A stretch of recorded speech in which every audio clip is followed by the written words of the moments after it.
Olá, mulher! Como é que você tá do lado daí? Que bom te encontrar aqui novamente. Para você que está chegando aqui nesse espaço pela primeira vez, eu quero me apresentar. Eu sou a pastora Cristine Rolim e esse é um espaço onde nós falamos sobre o TDAH. Mas não o TDAH somente ou de maneira ampla para quaisquer tipos de pessoas. Esse é um canal onde nós falamos exclusivamente para você que é uma mulher cristã, casada e que tem sintomas do TDAH, diagnosticada ou não. Aqui nós nos encontramos toda semana para conversar um pouquinho de mulher para mulher, para falar um pouquinho sobre as dificuldades, as adversidades e falar também sobre estratégias de superação. A cada semana eu tenho buscado trazer um conteúdo novo, diferente para você, a partir de experiências validadas por mim. Porque sim, eu tenho TDAH. E algumas dores, algumas adversidades que eu pude enfrentar na minha vida me fizeram passar por situações onde eu pude experimentar algumas estratégias. Estratégias essas que me fizeram conseguir viver a vida de uma maneira mais leve e ao mesmo tempo destravar um potencial máximo que havia dentro de mim. E esse é o meu objetivo com o canal.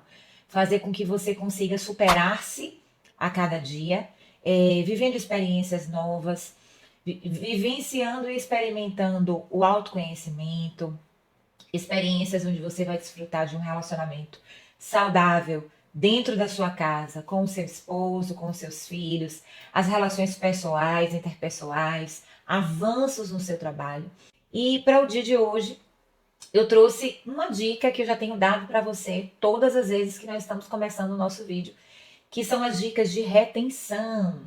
Primeiro, eu quero sugerir que você assista esse vídeo tendo aí nas suas mãos uma agenda, um caderninho, uma caneta, e que se em algum momento você se perceber distraído, desatento, alguém te chamar, dá uma paradinha no vídeo, faz o que você precisa fazer, quando você voltar, que você der play, pega a sua caneta, registra e vai fazendo anotações, porque com certeza algumas das dicas que eu vou te dar aqui serão dicas que vão poder te ajudar em muitos momentos da sua vida. Afinal de contas, quando nós estamos lidando diretamente com os sintomas do TDAH, uma das características que nos envolve é o esquecimento. Então, como a gente acaba esquecendo algumas coisas, se você tentar guardar só na sua memória, a sua memória de trabalho, você já sabe que por ter sintomas do TDAH, ela tem um comprometimento, e eu falo muito sobre isso nos vídeos que nós já estamos gravando aqui, e eu vou deixar para você uma playlist aqui bem separadinha sobre os vídeos que nós temos sobre o TDAH. Você vai ver o comprometimento que as funções executivas promovem para aquelas pessoas que têm os sintomas do TDAH. Então, por isso, você vai perceber que aqueles conteúdos, aquelas informações que você ouve que ficam muito recentes assim na sua memória, se você não fixá-las, se você não anotá-las, muito provavelmente você vai esquecer. Então, uma dica de retenção para você é usar sempre uma agenda, um caderninho e anotar aquilo que vai ser dito, parar o vídeo, voltar se necessário e depois recorrer a esses registros que você vai fazer, tá bom? Ok?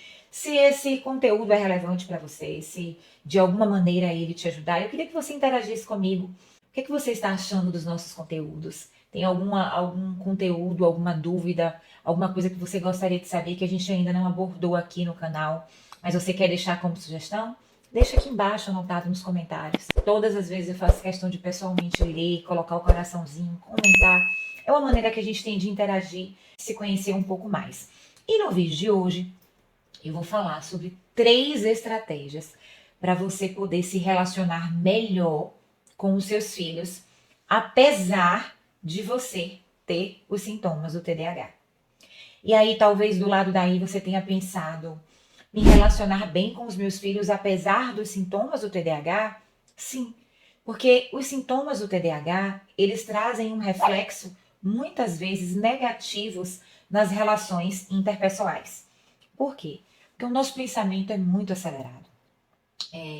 Todas as vezes que eu falo isso, eu me lembro de uma experiência aqui em casa, que eu vou contar para você daqui a pouco, tá? Falei que são 3 estratégias, né? Quando eu estiver falando sobre a primeira delas, eu vou compartilhar com você algo que aconteceu interessante aqui na minha casa e que eu quero desafiar você a praticar aí na sua casa também. Mas nós que temos esses sintomas, temos o pensamento muito acelerado. Então, às vezes você acha que o outro, que é aquela pessoa que está te escutando, está no mesmo ritmo, na mesma pegada que você. E às vezes não estão. E quando se trata de filhos, a gente precisa ter um cuidado ainda maior. Por quê? Eu não sei qual é a faixa etária da criança que convive com você, né? Talvez esteja aí na primeira infância, esteja aí na adolescência, na juventude. Mas independente da idade, entenda que a maneira como o seu cérebro processa e às vezes a agilidade dos seus pensamentos, muitas vezes será diferente da maneira como o outro que está te ouvindo está entendendo e compreendendo aquilo que você diz. Então, às vezes, isso causa um desconforto nas relações, porque você se sente incompreendida. Por outro lado, o seu filho acha que ele também não está sendo compreendido porque você só está querendo fazer a sua vontade. E, na verdade, o que está acontecendo aí é uma distorção na comunicação, porque o cérebro de vocês talvez não caminhe no mesmo ritmo. E eu queria até abrir um parênteses nesse vídeo de hoje, porque assim, você que está do lado aí, que nos acompanha, provavelmente você já tem percebido alguns sintomas do TDAH. Mas o desafio ele se torna ainda maior quando você percebe que tem alguns sintomas e que você já sabe que o seu filho tem TDAH. Porque sim, é algo que eu tenho dito aqui, né? Existe um percentual intenso, né, significativo, de que existe uma predisposição genética para o TDAH. Então, ele tem influência ambiental? Sim. Existe um processo que é relevante por conta do período da gravidez, uso de álcool, né, de drogas? Sim, mas na grande maioria é uma questão genética, por questão de DNA mesmo. Então, se você se percebe com sintomas, muito provavelmente o seu filho tem sintomas. E se por acaso somente o diagnóstico dele já foi fechado, eu acho que vale a pena agora você começar a investigação do seu. Porque ao contrário do que muitas pessoas pensam, gente, o diagnóstico ele é libertador. Por que libertador? Porque uma grande parte da nossa vida a gente passa se sentindo incapaz. Incapaz de dar conta, incapaz de fazer algo tão bem quanto o outro faz. A gente vive uma vida de comparação, a gente vive uma vida onde a gente escuta muitas vezes as pessoas dizerem assim: rapaz, é só fazer isso. Mas, gente, não é só fazer. Entre o ouvir e o executar, existe um percurso muito longo para quem tem os sintomas do TDAH. Se o seu filho já tem um diagnóstico, o meu convite para você é que você busque um especialista. Nós vamos ter um vídeo aqui que vai falar sobre isso, né? Quais especialistas procurar, como esse processo pode ser desenvolvido na investigação desse diagnóstico. E isso tudo é muito importante. Então, no vídeo de hoje, eu vou falar sobre três estratégias para que você possa promover uma aproximação maior com o seu filho. Ter um bom relacionamento, ter um relacionamento saudável. Porque muitas vezes a gente até convive com o outro. A gente convive até com o esposo, convive com os filhos. Mas às vezes não existe uma vida saudável dentro de casa. Provérbios vai dizer que nós precisamos ensinar a criança no caminho em que ela deve andar. Para que quando ela cresça, ela não se desvie dele. A Bíblia não vai dizer ensina a criança o caminho.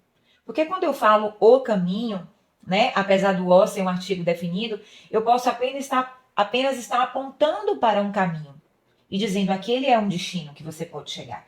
Mas quando a Bíblia nos ensina que é no caminho, isso quer dizer que eu preciso estar neste mesmo caminho que o meu filho vai estar.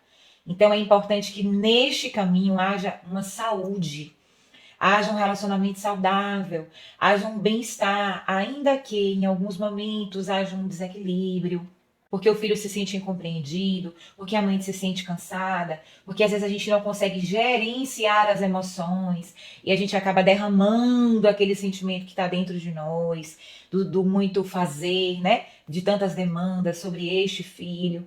Então isso acaba deixando meio truncado o relacionamento. Então hoje eu quero deixar 3 dicas para você. E quero antecipar dizendo que são 3 dicas, né, 3 estratégias validadas por mim.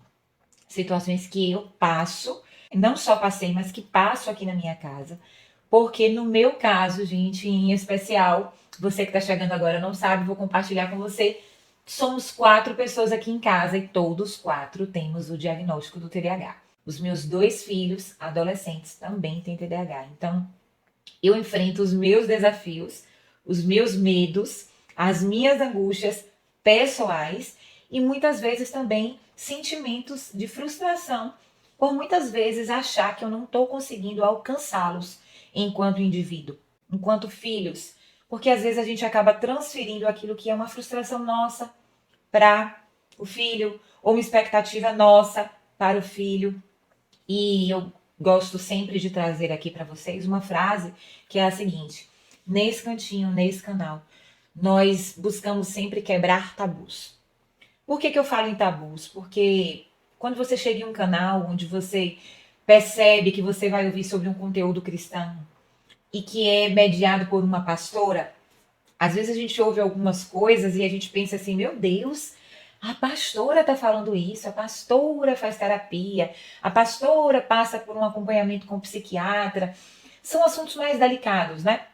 Mas que são necessários serem ditos, porque você precisa saber que do lado daí você é tão normal quanto eu que estou do lado de cá, né? Em alguns momentos a nossa história pode até se parecer. Então é importante que a gente vá estreitando laços com os nossos filhos para que eles percebam que nós também temos limitações e que nós também precisamos, dentro do processo, ser validada, ser cuidada, ser escutada, ser abraçada. Então isso é muito importante. E a primeira estratégia que eu quero deixar para você é a prática da comunicação e a empatia. Por que eu tô te dizendo isso? Porque um dia a gente já foi adolescente. E quando a gente era adolescente, o que a gente queria? A gente queria dormir na casa da amiga, a gente queria sair para fazer coisas diferentes, dormir mais tarde jogando, ficar na porta da rua conversando. A gente queria de repente ir para um show ou para alguma coisa e a gente falava para a amiga, pede para minha mãe, porque se tu pedir ela deixa. A gente passou por fases que a gente queria dormir mais tarde, assistindo televisão. E hoje, que a gente está do lado de cá, que a gente é a mãe, muitas vezes a gente priva os nossos filhos de experiências como essas. A gente se esquece um pouco que nós também já tivemos a idade deles. E a gente, por que isso acontece muitas vezes? É porque a gente pensa assim, dormir tarde não é bom, tem que ter pelo menos 8 horas de sono. Tá dormindo na casa do outro não é tão bom, porque eu não sei como é que tá esse relacionamento do outro com o pai e tal. Então assim, por você já estar adulto, você já antecipa problemas que podem acontecer. Só que você esquece que o seu filho, a sua filha precisa viver as experiências dele. Então, essa primeira estratégia, ela fala muito sobre empatia. Você se colocar no lugar deste adolescente, no lugar desta criança, no lugar deste jovem, para que vocês possam estreitar os relacionamentos. Você já parou para pensar o que é que o seu filho ou a sua filha pensa sobre você? Você já parou para pensar como é o olhar desta criança, né, desse adolescente, desse jovem, em relação à sua maternidade? Eu fiz uma experiência dessa aqui em casa e eu quero te desafiar, se você for corajosa, a fazer isso aí na sua casa. Um dia, ao redor da mesa, e aqui a gente tem uma estratégia, que é uma estratégia um pouquinho desafiadora. É proibido usar tecnologia na mesa. Então, quando nós vamos fazer as refeições, é proibido o uso do celular. Gente, super desafiador. Mas imagine, 4 pessoas TDAHs sentadas para almoçar. Se cada uma tiver com a sua tecnologia, uma com notebook, uma com Chromebook, uma com celular, uma assistindo na televisão, vai haver comunicação? Vai haver relacionamento? Cada um vai estar no seu mundo. Cada um, inclusive, vai estar vivendo o seu hiperfoco. Que é o quê? É aquele foco intenso que eu coloco sobre algo que eu gosto. Não vai haver comunicação. Então, a gente já tem essa regra aqui. E um dia, chegando do trabalho, eu tive a coragem de puxar uma conversa que começava mais ou menos assim. Gente, vamos conversar um pouquinho. Fala aí, uma coisa assim que eu faço que vocês não gostam ou que incomoda vocês. Gente, eu até fiz essa pergunta, mas eu não tinha noção da intensidade, da profundidade que esse diálogo ia ter. Porque na hora eles meio que se entreolharam. Falei, não, gente, pode falar. A gente aqui, ó, tá como família. A gente sempre usa esse momento ao redor da mesa para poder colocar os papos em dias. Eu quero realmente saber o que é que vocês acham e tal. Aí, o mais velho começou. Então, mãe, assim, a senhora precisa falar mais devagar. Porque quando a senhora já chega dizendo assim. Tira o tênis, bota na sapateira, bota a mochila no lugar, pega a farda, bota no arame. Ei, olha, quero você ter que fazer atividade, eu já recebi o cronograma da avaliação. em mil coisas. Mãe, quando a senhora tá falando a primeira coisa, que o meu cérebro tá reconhecendo a primeira coisa que a senhora tá falando, a senhora já falou umas 5, 6 coisas, eu não consigo assimilar. Eu não consigo entender o que a senhora fala. Então, às vezes, a senhora reclama que eu não fiz o que a senhora mandou, mas é porque não dá tempo de eu entender o que a senhora está falando. A senhora precisa falar de maneira mais calma, para que eu possa entender. Então, quando a senhora for falar, fale, faça isso, espere eu fazer isso, mãe. Faça aquilo, espere eu fazer aquilo, mãe. Não adianta a senhora falar tantas coisas. E aí eu, sim, interessante, que mais? E aí eles começaram a falar. Eles começaram a falar aquilo que incomodavam eles. Aí o mais novo, né, tomou a palavra e falou: mãe, é porque a senhora precisa pensar. Às vezes a gente tá ali numa partida online e a senhora fala assim, tomar banho, e eu digo, daqui a pouco, mãe, daqui a 5 minutos para a partida online. Aí a senhora tá, daqui a pouco nada, agora. E se não for agora, eu vou desligar. Mãe, entenda, online, na hora. E ali as pessoas estão ouvindo, mãe. Então, espera um pouco, tudo que a senhora só quer na hora. E aí eu fui ouvindo as falas deles e fui pensando, né? Não fui falando na hora para não dar ousadia, mas fui pensando. Eu também já tive a idade deles. E quando eu tinha a idade deles, eu não gostava quando os adultos faziam isso comigo. Na maioria das vezes não eram os meus pais, né?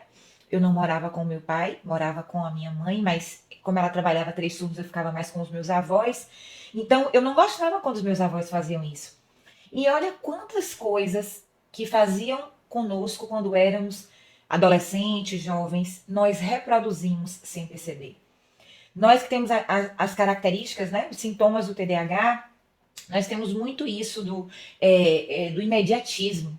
A gente quer que as coisas aconteçam agora porque a gente não consegue gerir as nossas emoções. A gente acha, por exemplo, que se a gente der um comando para o nosso filho agora e o comando não foi executado, é porque ele está desrespeitando, que se eu não me posicionar, da próxima vez ele não vai me ouvir, ele vai querer engrossar o pescoço, vai querer fazer o que ele quiser, quando na verdade ele pediu 5 minutos.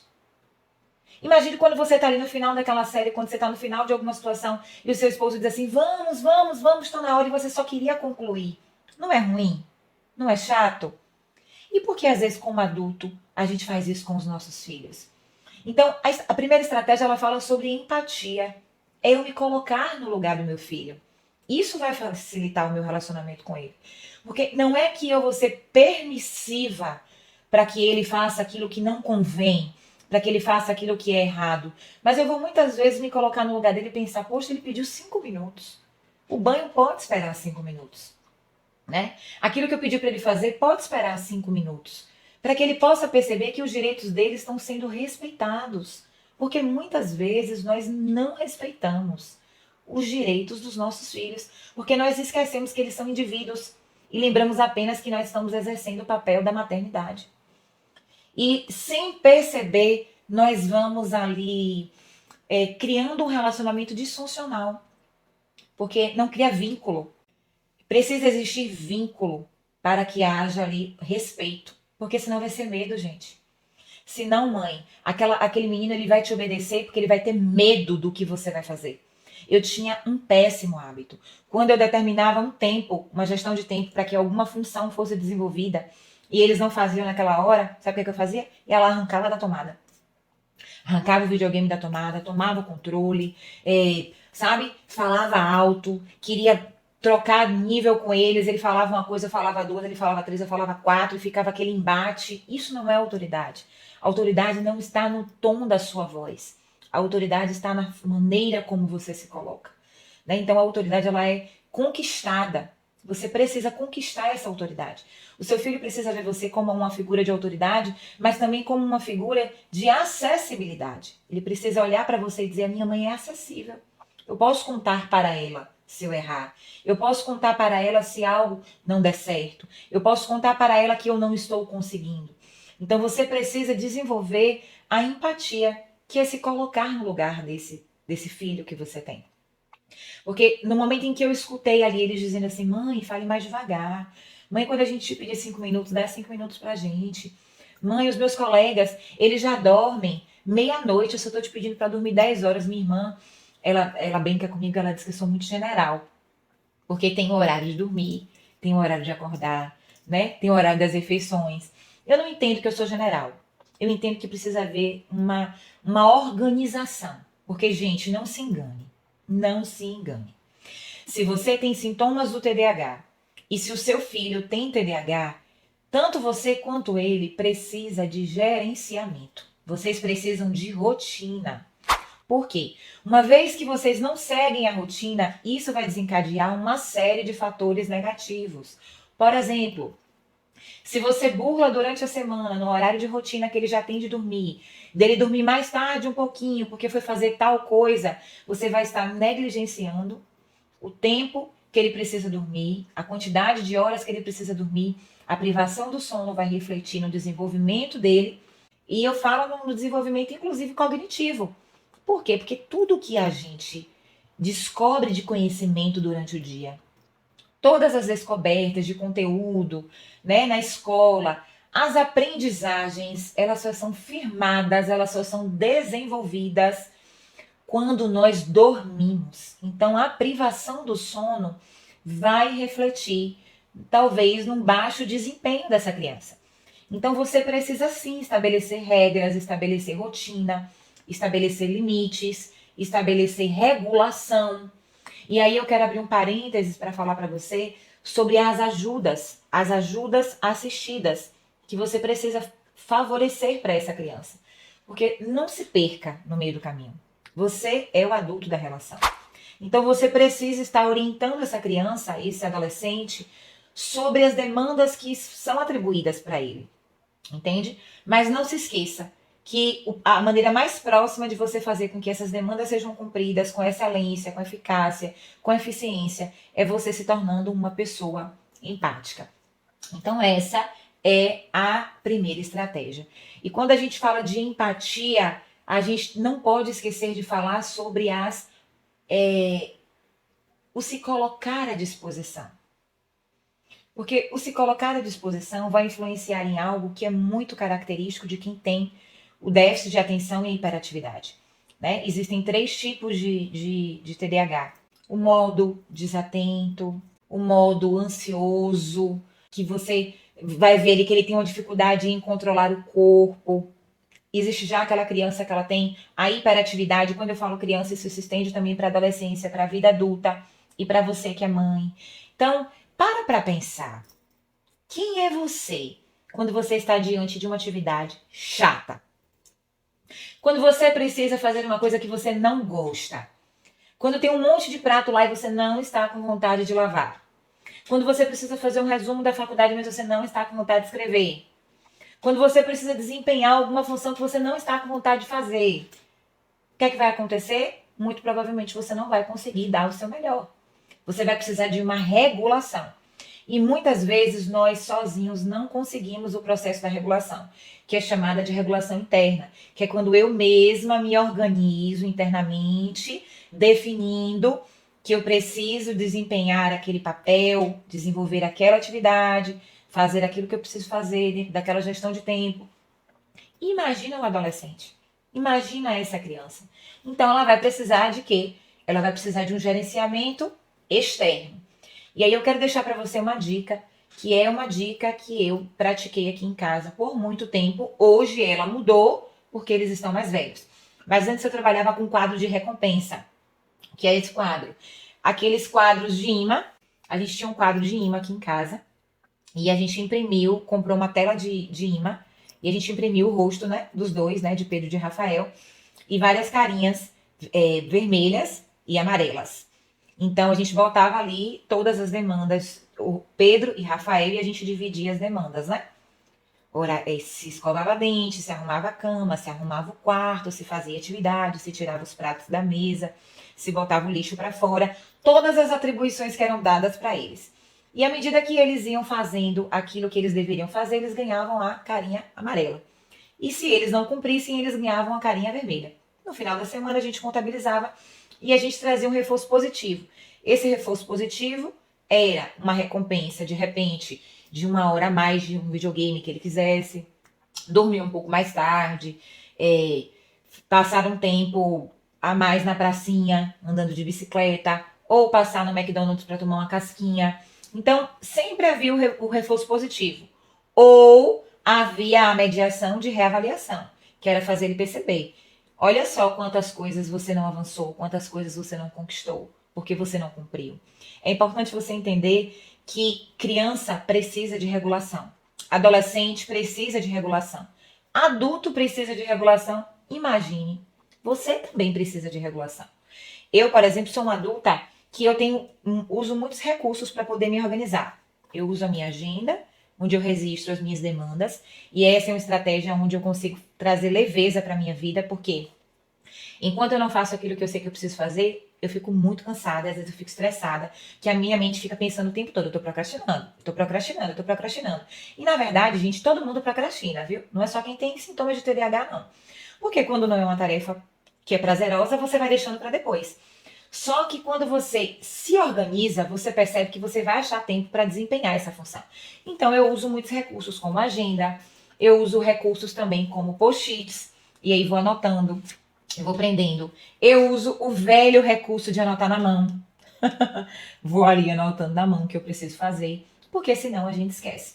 Com a criança é a mesma coisa. Então o quadro regulador aqui em casa ajudava muito, porque eu ia atribuindo para eles. Hoje, a gente já saiu da ideia do quadro regulador, porque eles já estão maiores, Pedro já fez 15 anos, Rafa vai fazer agora de 18, 14 anos. Então, a gente já usa já o mapa de rotinas, que é o quê? Nome lá da criança e eu coloco tudo que ele tem que fazer ali dentro da rotina dele, para que ele não se perca. Porque se eu faço um quadro de rotinas para mim, imagina para essa criança. Então, olha quantas coisas boas acabam se desenvolvendo quando você vai dando nomes aos bois. Quando você mostra para eles o que eles precisam fazer, porque senão eles ficam perdidos mesmo, então você precisa regular.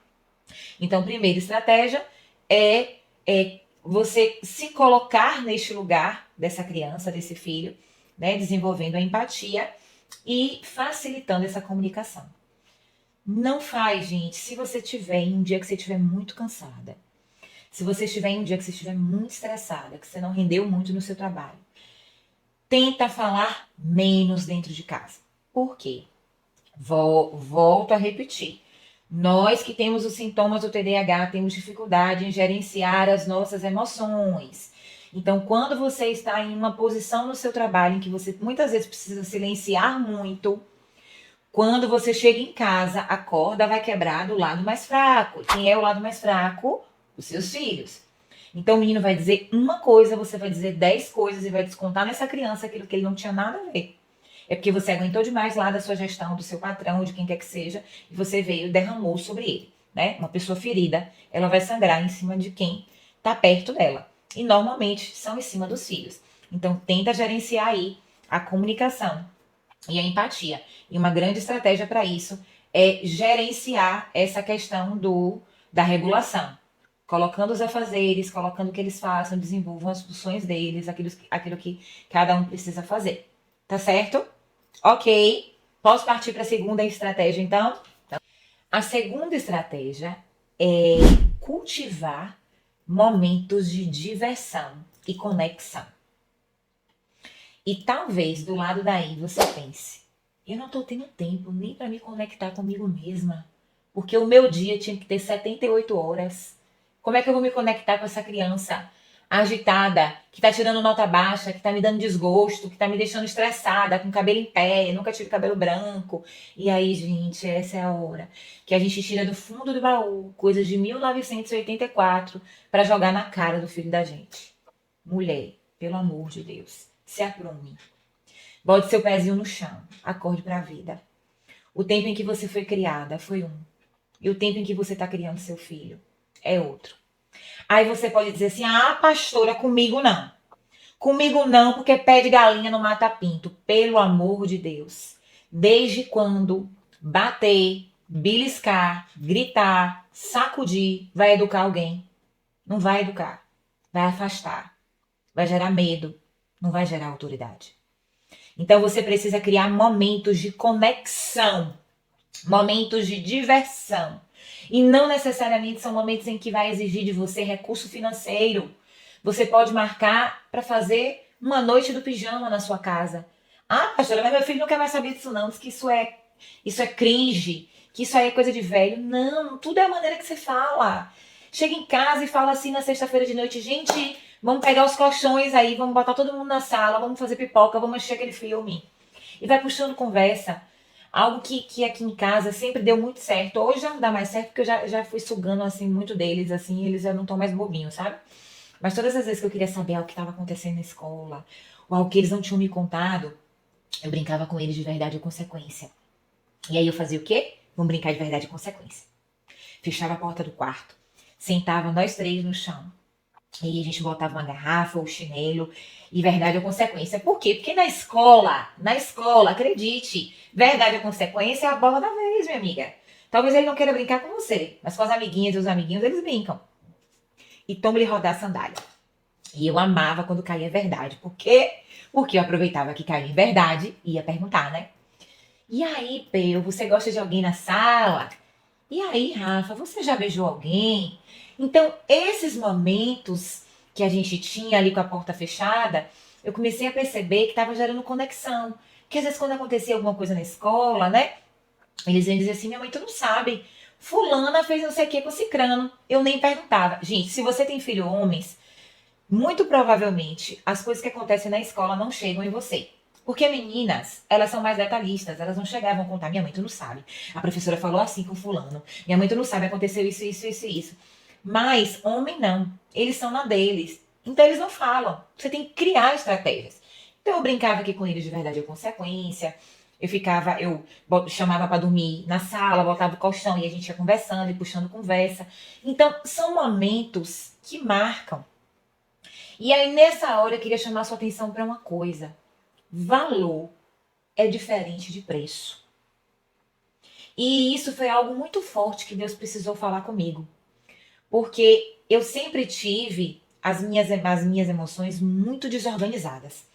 Eu sempre fui assim, muito, sabe? O leão que ruge. Então, minha amiga, se um menino desse quebrasse um copo, se um menino desse quebrasse uma taça, quebrasse um prato, ou tropeçasse, batesse a mão, quebrasse um lustre, era aqui para eu falar até o final da semana. Até que eu entendi que valor é diferente de preço. Preço é quanto você paga, é quanto custou. Valor é o que você está deixando na vida do seu filho quando você tem determinados tipos de reação. E aí eu queria te contar uma história que eu intitulo essa história de janela quebrada. Foi algo que aconteceu aqui. Recentemente, deve ter mais ou menos uns 4 meses, né? Na verdade, é mais ou menos isso. Foi final do ano passado. Eu estava já iniciando, já estava bem acentuado as características do burnout. Então, eu estava extremamente estressada. Extremamente estressada. Já não conseguia dormir com qualidade. Já, sabe, qualquer coisa que acontecesse assim, era o estopim. Eu já não conseguia descansar, já não estava conseguindo me relacionar, eu já estava com uma tristeza assim muito profunda. E o mínimo que acontecesse já era motivo de uma guerra, né? Já era um furacão aqui dentro dessa casa. E aí os meninos começaram a brincar com a Nerf, que é aquela arminha que dispara, né? Um negocinho de borracha. Só que meu marido entrou na brincadeira. Aí tá os três brincando com a Nerf. E tome-lhe atirar, tome-lhe atirar, tome-lhe atirar. E eu sentada na cama tentando fazer um planejamento. E eles com Nanf, brincavam e corria, e se batia na quinta na mesa, e tirava as coisas do lugar, e se batia no rack, e eu não conseguia raciocinar. Porque se você está me ouvindo e tem características do TDAH, você sabe que nós nos distraímos com muita facilidade. Então você precisa de silêncio para fazer algo, e toda hora você vê um grito, você vê uma zoada, você vê uma bagunça, você logo se estressa. Pelo menos eu sou assim. E tome-lhe correr, tome-lhe atirar, eu vou pegar você. Só que eles cometeram um pecado capital. Eles foram brincar com essa Nanf e foram parar dentro do quarto, que eu estava fazendo o planejamento. Era bem o meu quarto, com a janela de blindex. Nanf vai, Nanf vem, bala vai, bala vem. Eu digo, tu não deixa essa bala pegar em mim, eu não tô brincando, eu não tô pra brincadeira, meu irmão. Se tocasse em mim ali, eu não sei nem o que eu ia fazer. Acho que eu ia comer aquela bala daquela Nanf e engolir de tanta raiva que eu já tava daquela brincadeira que eu mandava parar, eles não paravam. Só que aí o pior aconteceu, gente.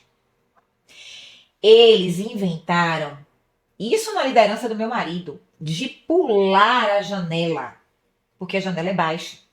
Então, como a janela é baixa do meu quarto, eles entraram no quarto correndo e pularam a janela. Quando eles pularam a janela, um ficou pelo lado do quintal e o outro pelo lado do quarto. E toma ele pegar a janela de blindex, fecha, abre, fecha, abre, fecha, abre. E eu, gente, para, vai quebrar, gente, para, vai quebrar. Essa hora eu já não lembrava mais do planejamento. Eu só lembrava do preço da janela. Para, a gente vai quebrar, para, a gente vai quebrar. Quando eu vi o tac, né? Eu falei assim, tac! Gente, eu dei um grito. Que você não consegue entender o grito que eu dei. Eu gritei,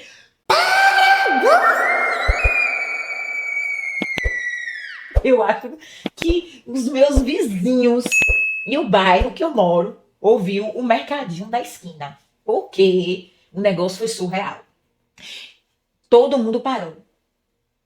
A preocupação agora era consertar a janela. Moral da história. A janela até hoje não fecha direito. Mas o que é que eu quero te dizer com essa história da janela? A janela não fecha direito, mas a janela está fechando. Só que naquele momento o foco foi totalmente perdido. Eu tinha motivo, sim ou não, de ficar estressada? Tinha. Só que eu perdi a razão. Porque eu perdi o gerenciamento das emoções. E você, mulher com sintoma de TDAH, tem que aprender a gerenciar as suas emoções. Porque senão você vai destruir com os pés o que você construiu com as mãos. Toda aquela diversão, todo aquele respeito, toda aquela empatia, tudo aquilo que já estava desenvolvido naquela hora, minha irmã, eu só lembrei do preço. Eu esqueci do valor. Eu esqueci do que ia causar. Eu esqueci do que aquilo ia deixar como marca. E depois do meu grito, ninguém falava com ninguém dentro de casa. Meu marido logo se irritou. Você está gritando? Os vizinhos todos estão ouvindo. Pra que isso? Pedro logo gritou, minha mãe. O que é isso, minha mãe? Todo mundo ouvindo. Rafael disse, minha mãe, janela conserta. Eu dizia, conserta nada. Vocês quebraram a janela. Para, sai daqui todo mundo. Moral da história. Aquilo que poderia ter sido resolvido de uma forma, além de não ter sido resolvido, porque até hoje a janela não consertou. O foco que era a janela passou a ficar completamente no meu descontrole. E naquela noite eu fui dormir como a descontrolada, como a descompensada, como aquela que meteu os pés pelas mãos. E dormi como? Chorando. Por que eu dormi chorando? Porque eu não consegui me controlar. E quantas vezes nós não entendemos que temos limitações e as nossas reações são sempre enérgicas. E neste vídeo eu quero te convidar a você desenvolver com os seus filhos um relacionamento de diversão e de conexão. Porque naquele momento o boom foi tão grande que ninguém conseguia falar com ninguém. Eu não consegui botar café para ninguém, cada um que fosse lá e fizesse seu café, porque no final das contas eu fiquei com vergonha. Quebrou a janela? Quebrou a janela. Mas o escândalo que eu fiz foi muito pior. E aí eu queria chamar a sua atenção para uma coisa. Valor é diferente de preço. Valor é aquilo que você deixa na essência dos seus filhos, através do seu comportamento, através das suas atitudes. Preço é quanto você paga. A janela poderia ser consertada. Se o vidro tivesse quebrado, ele poderia ser consertado, ele poderia ser trocado. Mas a minha atitude diante deles foi de uma pessoa desequilibrada. Foi de uma pessoa que não conseguiu conter as emoções. E se eu, que sou o adulto da relação, não consegui conter as relações, que exemplo eu estou deixando para esta criança que eu estou criando? Olha, em outras palavras, porque, gente, o que arrasta é o exemplo. Você pode morrer falando. Se controle, se acalme. Mas se no momento do boom você se desequilibrar, o que vai ficar para eles como marca na memória afetiva deles é o seu desequilíbrio. Isso foi o que eu deixei para eles. Aí depois de 2 dias, né? Graças a Deus que isso aconteceu numa terça, na quarta eu tinha terapia, contei a minha terapeuta chorando. Me desequilibrei, não consegui, mas é porque a minha vida sempre foi muito difícil, as minhas coisas foram conquistadas com muita dificuldade, né? Eles não sabem quanto esforço, agora eu vou ter que pagar para consertar, era o dinheiro que eu já ia gastar com uma coisa. Gente, uma coisa não tem nada a ver com a outra. Independente do custo que ia ter para consertar a janela, o que importa é que naquele momento eu me desequilibrei a tal ponto que eu transbordei em cima de quem estava em mim. E você precisa gerenciar as suas emoções. Porque você não pode sair sangrando em cima de quem está em você. Olha quantas coisas, são palavras que nós vamos falar aqui, que a gente vai repertoriar muito nesses vídeos. Palavras do tipo, família disfuncional, são famílias que não funcionam como deveriam. Gatilhos, que são atitudes que acabam desencadeando outras atitudes. Então, naquele momento ali, eu ativei vários gatilhos nos meus filhos. Mas, ao mesmo tempo, eu agi com eles, com aqueles gatilhos, porque gatilhos foram ativados em mim. Por exemplo, quando aquela janela fechou, automaticamente foi ativado em mim o gatilho da escassez, porque eu fui criada com muita dificuldade. Eu sou de um tempo onde a minha mãe tinha que trabalhar 3 turnos, e onde a gente comprava 1 quilo de carne, cortava em cubinhos e comia 15 dias. Então, assim, quando eu via meu filho correndo e quebrando uma janela, que era uma janela que teria um custo caro, no mínimo de R$ 800, a minha cabeça só pensava que era um dinheiro de uma outra coisa que eu ia ter que tirar para consertar a janela. Só que o que eu tô falando para você aqui é que muitas vezes a gente traz na bagagem gatilhos da nossa história, gatilhos da nossa criação, gatilhos da nossa formação, que são ações e atitudes que a gente acaba transferindo para os nossos filhos. E depois a gente não entende porque que os nossos filhos cresceram com comportamentos disfuncionais, ou seja, que não funcionam. Eles se tornam adultos que no trabalho, quando eles receberem uma regulação do patrão, eles vão estourar, eles vão querer falar alto, eles vão querer botar o dedo na cara. Por quê? Porque eles foram ensinados dessa maneira dentro de casa. Porque a figura de autoridade que eles tinham em casa fazia a mesma coisa com eles. Então eles vão querer fazer a mesma coisa no ambiente onde eles estão. Então, olha a importância de uma ação. Você precisa desenvolver com eles momentos de diversão e de conexão. Para que quando algo aconteça na vida deles, você seja a primeira pessoa que ele vai buscar para contar.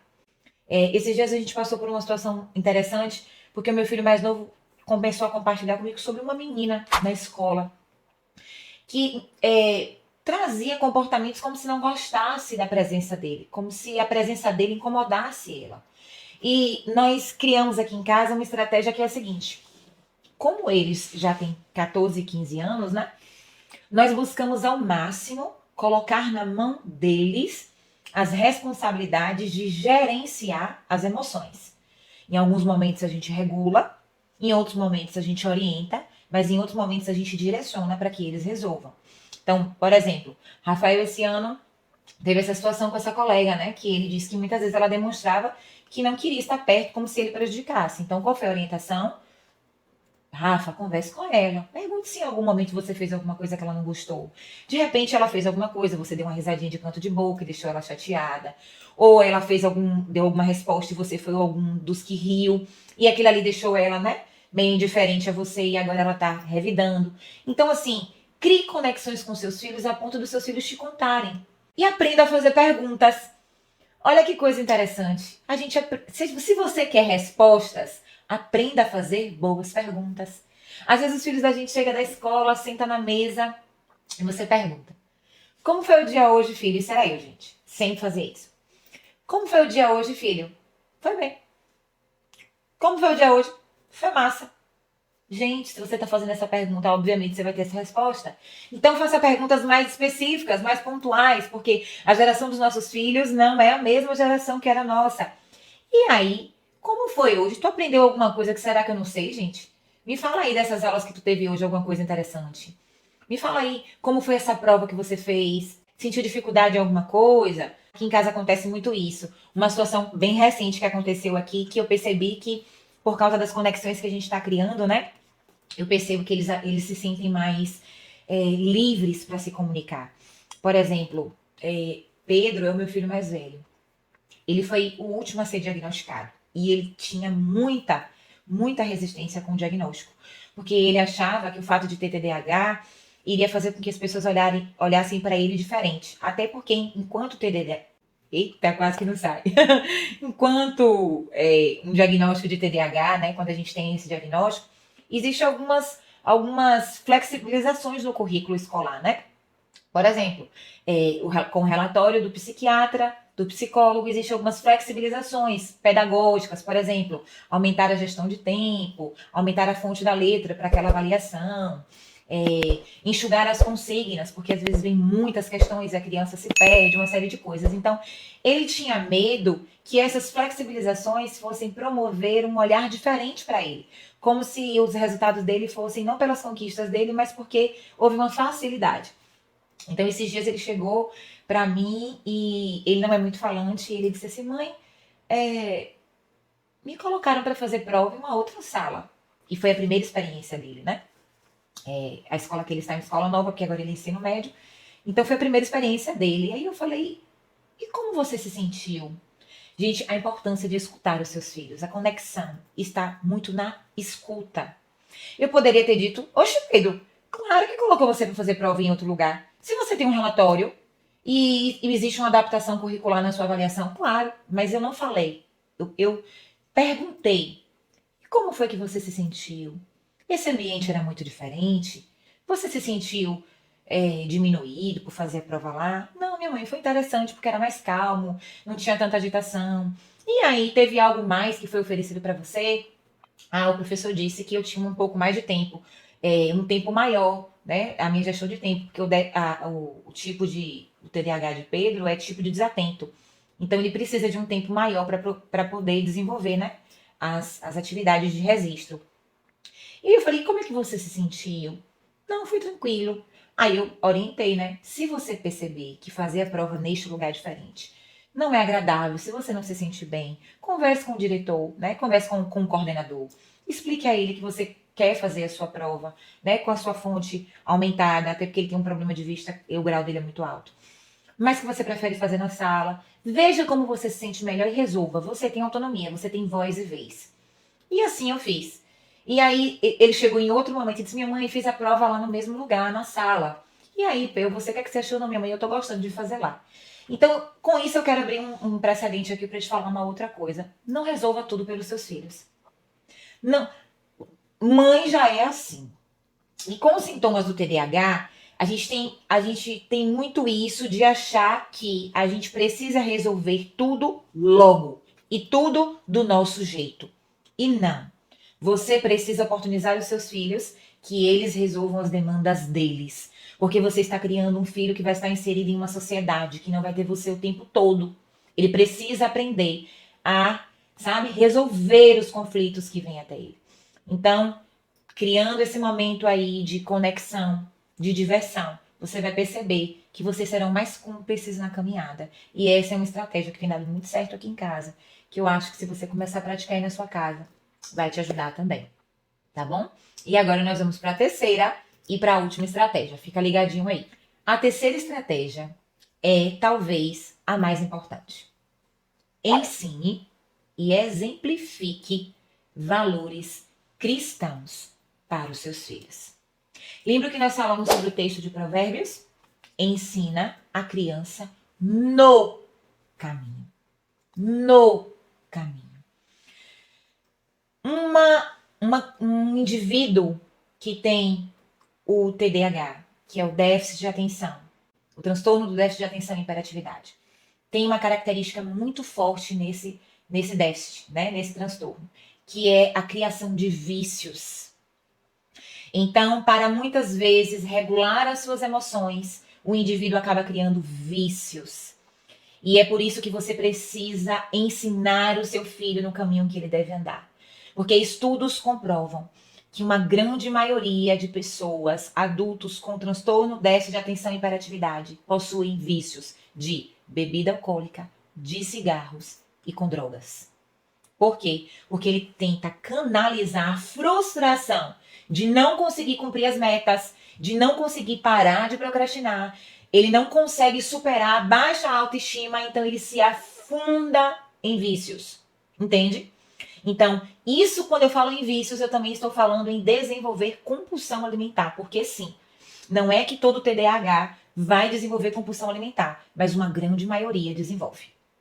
Então você precisa estar alerta, você precisa ensinar o seu filho no caminho, você precisa exemplificar valores cristãos, ele precisa conhecer o caminho que ele deve seguir e ele precisa entender que existem várias maneiras de suprir as necessidades, várias maneiras de resolver os conflitos, várias maneiras de resolver as situações e não se afundando em vícios. Gente, presta atenção nisso que eu vou dizer, porque isso é algo comprovado pela neurociência. A gente só vence um vício criando outro vício. Então, se desde cedo seus filhos começam a desenvolver vícios de jogos, de bebidas, de cigarros, sim, porque tá uma moda agora de cigarro eletrônico, e muito comuns, inclusive nas escolas, você vai precisar promover situações onde eles desenvolvam outros vícios, mas nesse caso benéficos, que é de conhecer a Deus, de se envolver com Deus, de conhecer a palavra de Deus, de meditar na palavra de Deus, você precisa levar os seus filhos para a casa do Pai. E quando eu falo desse Pai, eu estou falando da igreja. Você precisa envolver os seus filhos no meio da comunidade cristã. Você precisa impregnar valores nos seus filhos. No ano passado, teve uma atividade de conclusão de curso, né, do Fundamental 2, e tinha uma pergunta que me chamou muito a atenção, né? Para que Pedro respondesse, era um portfólio de toda a vida escolar. E tinha uma pergunta assim: quais são os seus valores familiares? E eu percebi que ele meio que se embolou na resposta. E quando esse portfólio chegou aqui em casa, eu comecei a perguntar. E eu percebi que quando ele falava, ele não falava um conceito do que de fato eram valores. Então eu percebi que, na verdade, eu não havia ensinado a ele o que era um valor, né? Aquilo que é a premissa, que é a base, que é o alicerce, que é a maneira como a nossa família pensa, que é a maneira como a nossa família conduz a criação dele, do irmão dele. E só depois de nós retomarmos com o exemplo, ele foi entender: ah, minha mãe, então é isso. Você precisa, gente, você precisa, mulher, ensinar para os seus filhos primeiro, o que é um valor, né? O que é essa base, o que é esse conceito. O que é esse valor cristão que você precisa ensinar? É não matar, é não roubar, é respeitar, é não precisar invejar o que o outro tem, porque você também vai ter a sua conquista. É ajudar o outro quando o outro precisa. É a solidariedade. É sempre promover um ambiente de paz, um ambiente onde ele vai ser pacificador. Então, você precisa ensinar. Às vezes a gente pensa assim: ah, mas isso é muito óbvio. Mas eu quero dizer para você que o óbvio precisa ser dito. O seu papel como adulto da relação é ensinar. Ensina a criança no caminho que ela deve andar para quando ela crescer, ela não se desviar deste caminho. Você precisa ensinar os seus filhos no caminho. E é interessante que quando a gente começa aqui o período de férias, porque novembro dá as férias e só volta a aula em fevereiro. Aí eu começo aqui em casa algo que eu instituí no ano retrasado que dá muito certo. Sem Bíblia não tem videogame. Então, no período das férias, eu não consigo fazer isso durante o ano letivo, porque os horários da gente muitas vezes divergem, e o horário de futebol, e aí tem o horário do esporte que ele faz, aí tem o horário que eu tô na escola, porque eu tenho que fazer planejamento, mas nas férias eu faço. Sem Bíblia, não tem videogame. Então, acorda, vem, lê aqui. O texto bíblico que está anotado, a gente faz uma lista de textos, a gente vai ler nas férias, como exemplo, Mateus, Marcos, Lucas ou João, a gente decide em comum. E ele tem aquela demanda ali. Depois que ele lê, aí sim ele vai pro videogame. Em algum momento você vai precisar ofertar. Você oferta? Porque às vezes você não oferta, às vezes nem você mesmo tá indo pra igreja. Vamos cá, vamos cá, vamos dar uma paradinha aqui? Vamos pensar aqui um pouquinho? Como é que você vai ensinar no caminho se nem no caminho você tá? Aí você pode dizer assim: ah, pastora, mas é porque eu tô muito decepcionada com a igreja. Agora minha igreja tá saindo dentro de casa. Tô assistindo o culto online. Eu quero dizer pra você que o comungar com os irmãos é mandamento. E se você não está fazendo isso por você porque a igreja te feriu ou te decepcionou, você vai ter que fazer isso pelos seus filhos. Porque os seus filhos precisam começar a ir para os cultos de jovens, para o culto de adolescentes. Eles precisam começar a ver que existe uma vibe, onde Jesus também está nessa vibe. E no meio dessa vibe existe algo que preenche o coração, que preenche as emoções, que cura a autoestima, que não, ela não é a pessoa mais feia, que sim, é normal o corpo mudar, que sim, é natural ter espinhas, que não, ele não é a pessoa mais burra do mundo. Você precisa envolver os seus filhos. Ah, pastora, mas aqui em casa é uma guerra, ele não quer ir. Ô, minha irmã, não vem não. Para com essa permissividade. Tem horas que ele vai querer ir e tem horas que ele não vai querer ir, tu vai ter que levar ele do mesmo jeito. Porque é melhor, minha irmã, tu tá levando ele contra a vontade dele pra casa do pai, do que tu deixar ele alavantar e fazer o que ele quiser e depois tu tá tendo que buscar ele na porta da cadeia. Porque tava lá no rapa, no pega com o carro, dando travada a cavalo de pau no meio da rua, ou bebendo, foi pego dirigindo no carro com um amigo, ou então mexendo com uma mulher que não queria. Gente, o mundo que a gente tá vivendo é esse. Eu tô te dando um conselho, arregala teus olhos. Ensina teu filho no caminho que tu deve andar. Que ele deve andar, para quando ele crescer, ele não se desviar. Às vezes a gente tá reclamando de adultos que não conhecem a Deus, porque eles são crianças e nós não estamos ensinando eles a conhecerem a Deus. Porque eles não estão vendo Deus em nós. Olha lá a janela quebrada. Quando eu tive aquele surto, gritando, dando escândalo dentro de casa, eu estava ensinando sobre Deus? Não, eu estava ensinando que no grito as coisas se resolvem. Então não é isso, não é para isso que Deus nos chamou. A gente precisa gerenciar os sintomas do TDAH e muito mais se o nosso filho também tem TDAH. Porque se você, como adulto, não tá dando conta dos sintomas, imagina ele que ainda é criança. Imagina ele que tá na adolescência, na mudança de corpo. Imagina aí a mudança hormonal, os pelos pubianos crescendo, a menstruação surgindo, as espinhas pipocando no rosto, crise de identidade, não sei quem sou, os meninos começando a ver um sobrepeso, um peitinho crescendo, achando que isso é coisa de menina, começando bullying na escola. Se ele não tá dando conta, quem é que vai ajudar ele? Você. Agora, se você não está conseguindo dar conta de si mesma, mulher, então você vai precisar colocar isso diante de Deus. Você vai começar a pedir ao Espírito Santo que te ajude a gerenciar as suas emoções, para que você possa gerenciar as emoções dos seus filhos. E isso investe, e para isso você vai precisar investir gestão de tempo. Você vai precisar investir tempo na criação dos seus filhos. Olha uma coisa que o Espírito Santo de Deus ministrou muito ao meu coração desde o final do ano passado. Eu sempre tive o hábito de orar no meu quarto. Filho homem faz zoada, né? Faz zoada mesmo. Aí tu pode dizer, o pastor não se engana não, que filha mulher também faz. Mas tá bom, eu não tenho. Então eu vou falar do que eu tenho. Filho homem faz muita zoada. E quando se junta com o pai, que naquele momento acaba se tornando o terceiro filho no meu caso, mais zoada ainda. Então eu entrava, fechava a porta do meu quarto, ia buscar meu pai que tá em oculto, meu pai que tá em oculto, ia me responder. Depois eu comecei a perceber que eu precisava ser exemplo e que os meus filhos precisavam ver.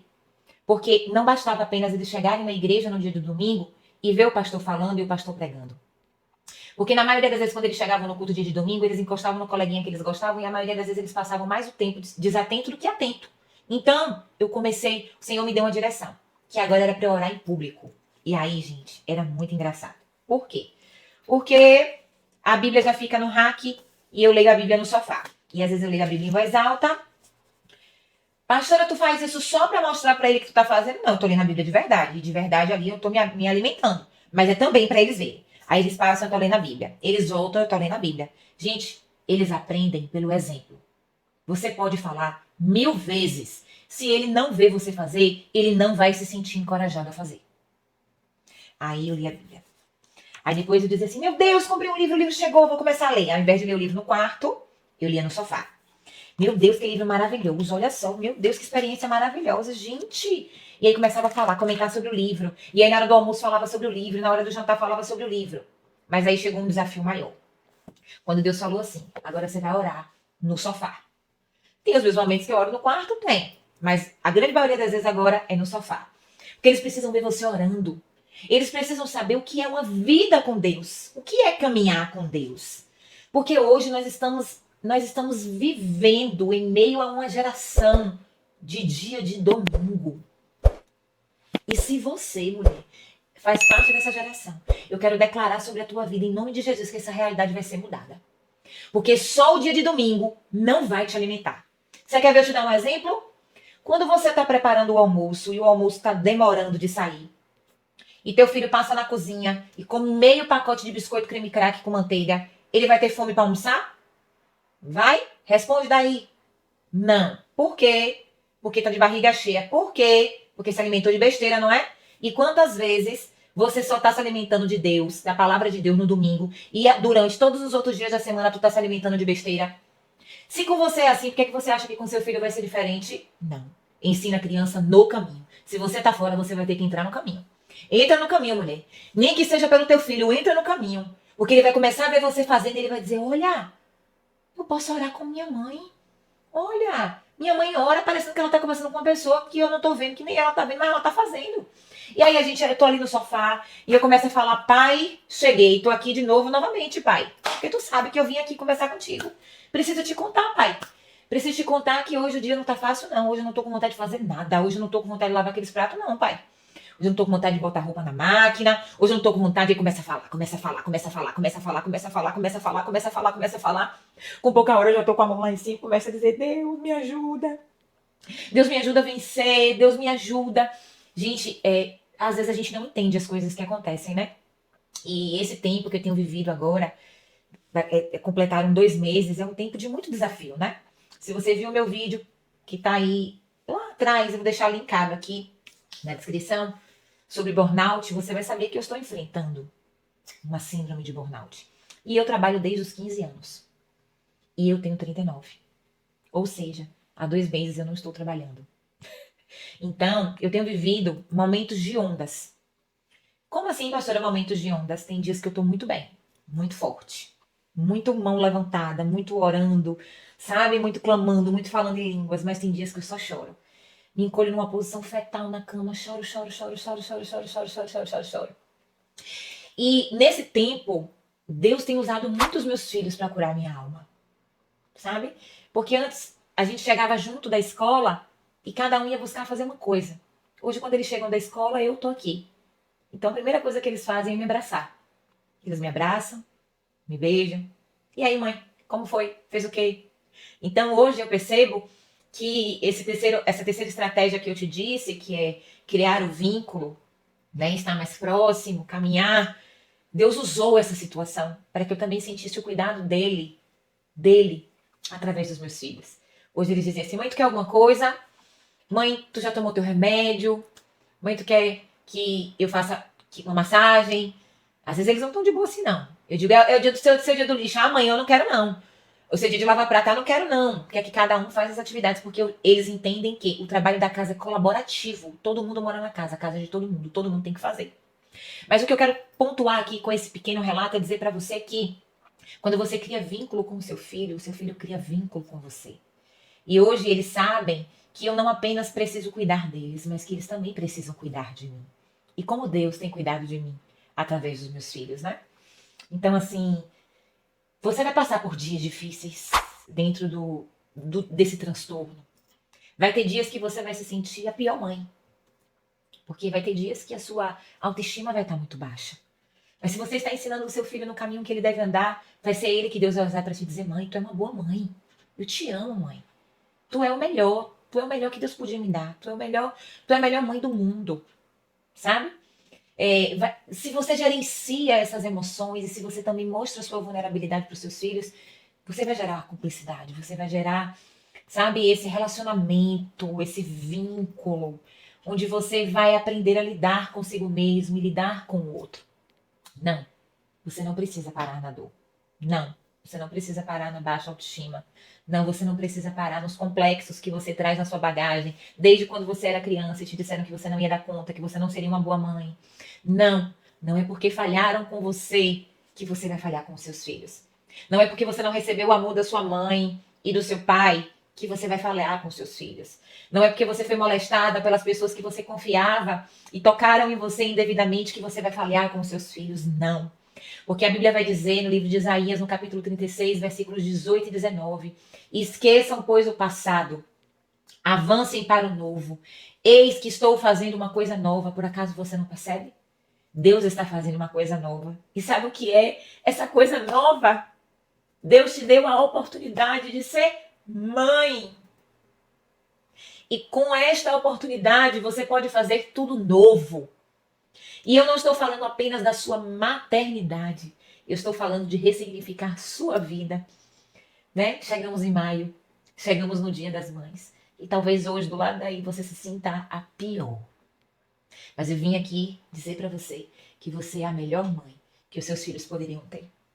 Você é a melhor mãe que os seus filhos poderiam ter. São muitos espermatozoides que tentam fecundar o óvulo. Mas foi você que fecundou. Você venceu a corrida. Você chegou. E quando você engravidou, por mais que você tenha tentado abortar, por mais que você tenha pensado, meu Deus, não era hora de ter um filho, o espermatozoide fecundou o seu óvulo e o seu filho chegou. E se ele chegou, é porque Deus sabia que ele chegando na sua vida, você se tornaria uma pessoa melhor. Então não deixe nada parar você. Não deixe nada parar você, porque esse é o seu maior ministério. Essa é a sua maior chamada, ser mãe. Você é a melhor mãe que os seus filhos poderiam ter.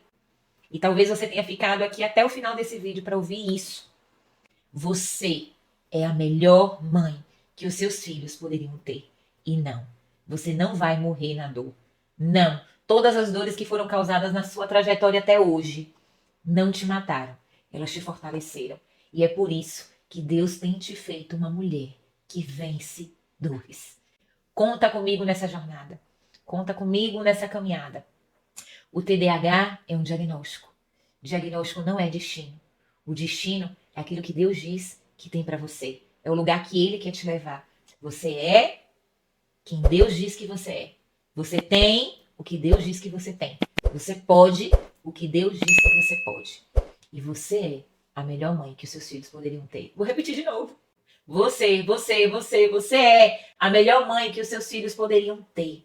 Então, desenvolve essas 3 estratégias, fica perto dos seus filhos, desenvolve a empatia, se coloca no lugar deles, estreita a comunicação, a diversão, sabe? E seja um exemplo vivo para eles. Se coloque no caminho por eles, traga-os para o caminho e caminhe com eles. E eu tenho certeza que os relatos que você vai ter, contar e trazer serão relatos de uma mulher que aprendeu a vencer dores. Amém? Deus te abençoe. Quero que você coloque aqui nos comentários agora qual foi a palavra desse vídeo que mais te marcou. Qual foi a palavra que mais falou o seu coração? O que foi mais que o Senhor ministrou ao seu coração nessa ministração desse vídeo? Deixa aí marcado que eu quero saber para que a gente possa interagir ainda mais. Deus te abençoe e até o próximo vídeo em nome de Jesus. Que bom que você chegou até o final desse vídeo. E como eu tenho certeza que o Espírito Santo ministrou grandemente a sua vida, eu estou deixando aqui do lado mais 2 indicações dos vídeos. Mas não é para você assistir sozinha. Compartilha com pelo menos mais 5 amigas. Se inscreve no canal, curte esse vídeo que você assistiu e deixa aqui nos comentários, interagindo comigo. Fala qual foi a parte do vídeo que o Senhor mais ministrou ao seu coração. Eu tenho certeza que nessa jornada, Deus está fazendo de nós mulheres que vencem dores. Deus te abençoe.